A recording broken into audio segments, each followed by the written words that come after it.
It's a trap!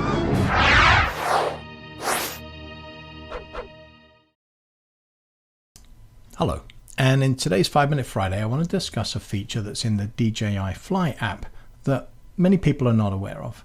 I think a lot of you are aware that you can draw boxes around people or cars or bicycles, and the drone will identify what that is. It'll actually put a little icon underneath it, and then it will either follow that around or allow you to fly around it, keeping that object in focus. And that's a really great tool.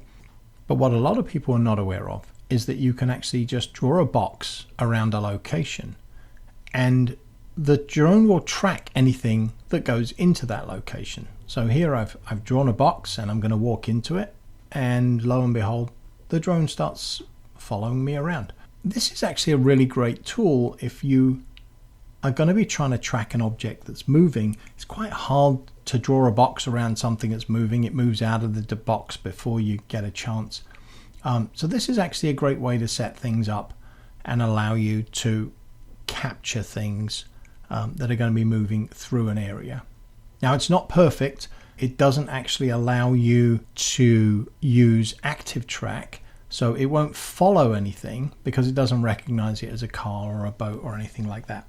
But it does allow you to just draw a box, put something in it, and have it follow it around. And then you can, it's basically in spotlight mode, so then you can manually fly, keeping that object in focus.